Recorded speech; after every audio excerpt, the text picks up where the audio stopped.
कधी विचार केला का की सरकारच नोटा छापतं, मग जास्त नोटा छापून सगळ्यांना श्रीमंत का नाही करत? प्रत्येकाच्या अकाउंट मध्ये 15 लाख टाका, झालं. पण थांबा, हा पूर्ण व्हिडिओ पाहिल्यानंतर तुम्ही म्हणाल का हे अजिबात करू नका. ते का सांगते, आणि फॉलो करा आणि व्हिडिओ शेवटपर्यंत बघा. एक सिंपल गोष्ट आहे.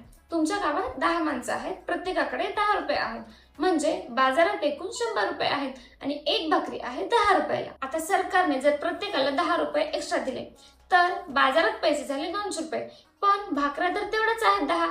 मग भाकरीचा भाव काय होईल? 10 रुपयांची भाकरी झाली 20 रुपयाला. तुम्ही श्रीमंत झाला का? नाही, फक्त भाव वाढले. याला म्हणतात इन्फ्लेशन. आता जर सरकार थांबलंच नाही, छापत राहिलं तर होतं हायपर इन्फ्लेशन. उदाहरण बघा, झिम्बाब्वेमध्ये 2008 साली सरकारने इतक्या नोटा छापल्या की एक अंडा विकत घ्यायला लागायचे 10 झिम्बाब्वे डॉलर्स. आणि त्यांनी नोट किती मोठी छापली होती? 100 ट्रिलियन डॉलरची एक नोट, म्हणजे एकच्या मागे 14 शून्य.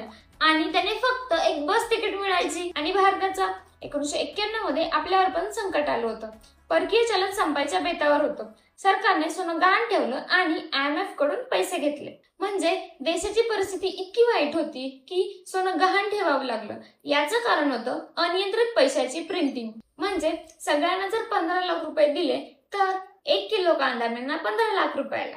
आणि कांदा महाग झाला की सरकार पडतं, हे तर तुम्हाला माहितीच आहे.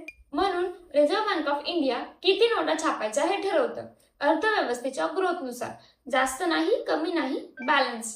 पैसा म्हणजे फक्त कागद नाही, त्यामागे ट्रस्ट आहे, व्हॅल्यू आहे. ती व्हॅल्यू टिकवणं म्हणजे खरी श्रीमंती.